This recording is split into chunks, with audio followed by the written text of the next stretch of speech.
Hi, నా పేరు doctor hypno Padma Kamalakar, counselling psychotherapist, hypnotherapist, family and marriage counsellor. మా doctor hypno Kamalakar's mind and personality care Rajahmundry, హైదరాబాద్లో ఉంది. ఈ రోజుల్లో చాలామంది వివాహమైన తర్వాత, పిల్లలు పుట్టిన తర్వాత మ్యాక్సిమం పిల్లల్ని అంటే జనరల్గా ఇంతకుముందు ఏమయ్యేదంటే పిల్లలు పుట్టిన తర్వాత ఒక 6 నెలల వరకు అమ్మమ్మ దగ్గర ఉండేవారు, లేదా నానమ్మ దగ్గర ఉండేవారు.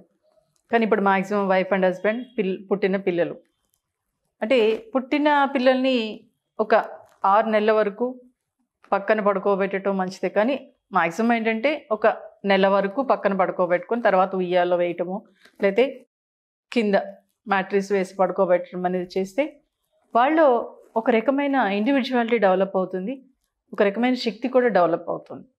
ఎందుకంటే అలా వేరే పడుకోబెట్టడం వల్ల వాళ్ళు ఒక సెక్యూరిటీ, ఇప్పుడు తల్లి తండ్రి దగ్గర పడుకుంటే ఒక సెక్యూరిటీ అని అనుకుంటాం. ఓకే, అది ఒక 1 మంత్ 2 మంత్స్ వరకు ఓకే, పర్వాలేదు. 3 మంత్స్ నుంచి వేరే పడుకోబెడితే వాళ్ళు ఈ తల్లిదండ్రుల శక్తే కాకుండా వాళ్ళలో కూడా ఒక ఇండివిజువాలిటీ అనే శక్తి డెవలప్ అయ్యి వాళ్ళు స్ట్రాంగ్గా మారడానికి అవకాశం ఉంటుంది.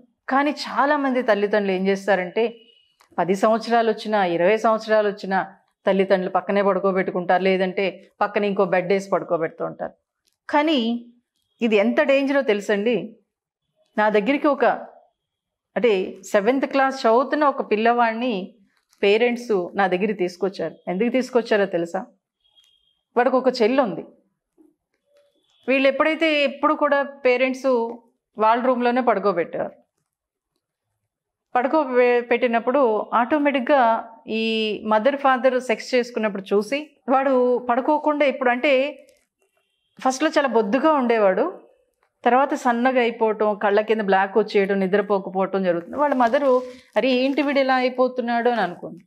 కానీ వీడు ఏం చేస్తున్నాడంటే వాళ్ళ అమ్మా నాన్న సెక్స్ చేసుకునేటప్పుడు వాడు అసలు పడుకోకుండా అదే చూస్తూ ఉండిపోయేవాడు. అలా చూస్తున్న క్రమంలో వాడు ఏం చేశాడంటే వాళ్ళ చెల్లి ఉంటే ఆ చెల్లితో అలాగే చేయడానికి ట్రై చేసినప్పుడు ఆ తల్లి చూసి స్టన్ అయిపోయింది. అప్పుడు నా దగ్గర తీసుకొచ్చారు. సో కాబట్టి ఏంటంటే చాలామంది పేరెంట్స్ ఇలాగే చేస్తున్నారు.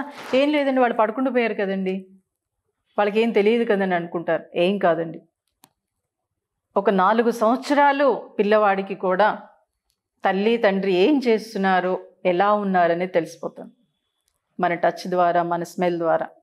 సో కాబట్టి ఏంటంటే చక్కగా 6 నెలల నుంచి పిల్లల్ని చక్కగా వేరే రూమ్లోనే, లేకపోతే ఉయ్యాల కన్నా చక్కగా కిందే మ్యాట్రిస్ వేసి పడుకోబెట్టడం అనేది మంచి పద్ధతి. అలాగే ఏంటంటే తర్వాత ఒక సర్టెన్ ఏజ్ 4th ఇయర్ వచ్చేటప్పటికి చక్కగా వేరే రూమ్లో పడుకోబెట్టడం ఇంకా బెటర్. ఎందుకంటే ఎప్పుడైతే వేరే రూమ్లో పడుకున్నారో వాళ్ళకి వాళ్ళు ఆలోచించగలుగుతారు, వాళ్ళకి వాళ్ళు ఇండివిజువల్గా డెవలప్ అవ్వడానికి ప్రయత్నం చేస్తూ ఉంటారు. అది కూడా నేను నా దగ్గరికి వచ్చిన కేసు చెప్తా. వాళ్ళకి 2 పిల్లల్ని ఎప్పుడూ కూడా పెద్దవాడు ఏం చెప్పినా అదే చేస్తూ ఉండేవాడు, చిన్నవాడు చేసేవాడు కాదు. నేను ఎప్పుడు వేరే పడుకుంటాను, నేను ఇక్కడ పడుకోనంటే వాళ్ళ అమ్మ కొట్టి మరీ వాడిని పక్కన పడుకోబెట్టేది. కానీ వాడి ఎంత చెప్పినా వినకుండా మధ్యలో వెళ్ళిపోయి మరీ వేరే పడుకునేవాడు. కొంతకాలానికి ఏమైందంటే పెద్దవాడు వీడు చెప్పినట్టు వింటున్నారు, కానీ చిన్నవాడు వీళ్ళు చెప్పినట్టు వినటం లేదు. పాపం అందుకు తీసుకొచ్చారు వాళ్ళు. తీరా చూస్తే నేను చెప్పా, చిన్నవాడు చేస్తున్నది కరెక్టే, ఎప్పుడైతే వాడు అలా వేరే పడుకోవటం అనేది మొదలుపెట్టాడో మీరు అబ్జర్వ్ చేయండి. వాడికి ఏదైనా పని చెప్పినప్పుడు బాగా చేస్తాడు, లేదండి పెద్దవాడి కన్నా చాలా బాగా చేస్తాడండి, ఏదైనా చెప్పినా ఇట్టే పట్టేస్తాడండి, మరి మీ పెద్దవాడు ఎందుకు పట్టుకోవట్లేదు అంటే లేదండి వీడు ఏం చెప్పినా చేస్తాడు కానీ స్లోగా చేస్తాడండి, స్లోగా చదువుతాడు అండి, కానీ మేము ఏం చెప్పినా అదే చేస్తాడండి. అందుకే అందరూ మా పెద్దవాళ్ళు కానివ్వండి అందరూ మా పెద్దవాడు చాలా బుద్ధిమంతుడు, చాలా మంచివాడు అని చెప్తూ ఉంటారు. నేను ఒకటే చెప్పా, మీరు ఎప్పుడైతే మీ పక్కనే పడుకోమని అలా బలవంతం చేస్తూ ఉంటే పెద్దవాడు ఎందుకు పనికి రాకుండా పోతాడు, చిన్నవాడు చక్కగా డెవలప్ అవుతాడు. అదేంటి మేడం అలా అంటారు? అవునమ్మా, ఎందుకంటే వాళ్ళ ఆలోచనలు, అభిప్రాయాల్ని వాళ్ళ మీద మనం రుద్దేయటం అనేది మంచి పద్ధతి కాదు. వాళ్ళు ఎలా ఉండాలనుకుంటున్నారో అలా ఉండే విధంగా మనం కాస్త సపోర్ట్ అంతే. మన పక్కనే పడుకుంటే, మనం చెప్పినట్లే వింటే వాడు బాగుపడిపోతాడంటే ఎట్టి పరిస్థితిలో బాగుపడరు. ఎందుకంటే వాడిలో ఒక ఇండివిజువాలిటీ రావాలి. వాడు ఎలా, ఇప్పుడు మీరు ఎంత సఫర్ అవుతున్నారు సర్టెన్ ఏజ్ వచ్చేవాడికి, ఇదిగో అమ్మ నేను చెప్పినా వినలా, నాన్న నేను చెప్పినా వినలా, వాళ్ళు చెప్పినట్టే చేయమన్నారు అని ఒక్కొక్కసారి బాధపడుతూ ఉంటారు కదా. అలా మీ పిల్లలు ఎందుకు బాధపడాలి అని ఒక్కసారి ఆలోచించండి. సో కాబట్టి ఏంటంటే పిల్లల్ని మీ పక్కలో పడుకోబెట్టడం ఒక సర్టెన్ ఏజ్ వరకు, ఎప్పుడైనా ఓకే సరదాగా చక్కగా వాళ్ళు చెప్పే కబుర్లు వినేసి, అరే నాన్న నీ రూమ్లో నీ బెడ్ మీద పడుకో అని వాడు చెప్పే కబుర్లన్నీ వినేసేయండి, వాడు చెప్పే కథలు వినండి. అలాగే మీరు వాడితో ఏమైనా కబుర్లు చెప్పాలంటే చెప్పేసేయండి, ఎవరి రూమ్లో వాళ్ళు పడుకోండి. బట్ 4 years నుంచి వేరే పడుకోబెట్టడం వల్ల వాళ్ళలో ఇండివిజువాలిటీ డెవలప్ అయ్యి వాడు చక్కగా చదువుకోగలుగుతాడు, చక్కగా ఆటలాడుకోగలుగుతాడు. మీరు ఏమి అవ్వాలని వాడిని అనుకుంటున్నారో అలా అయ్యే విధంగా వాడు కూడా ప్రయత్నం చేస్తాడు. దానికి తగిన విధంగా ఇంకా గొప్ప వ్యక్తిగా కూడా మారడానికి పిల్లలకి ఛాన్సెస్ ఉన్నాయి. సో కాబట్టి ఏంటంటే చక్కగా ఒక 3 months వరకు మీ పక్కలో పడుకోబెట్టి 3 months నుంచి వేరే పడుకోబెట్టడం, అలాగే వేరే బెడ్ మీద పడుకోబెట్టడం. వాళ్ళకి ఇష్టమైన, ఇప్పుడు చాలా వచ్చేసినండి మ్యాట్రిక్స్ కానివ్వండి, లేకపోతే బెడ్షీట్స్ కానివ్వండి, బొమ్మలతో వచ్చేసి వాళ్ళకి ఇష్టమైన బెడ్షీట్స్ కొనేసేయండి, వాళ్ళకి ఇష్టమైన బొమ్మలు కొనండి.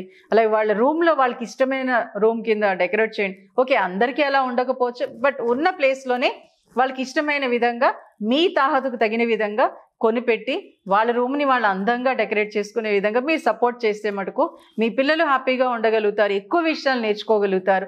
ప్లస్ ఏదైనా సరే మంచి చెడు చాలా త్వరగా నేర్చుకోగలుగుతారు, చదువు కూడా చాలా ఈజీగా గ్రాప్స్ చేయగలుగుతారు.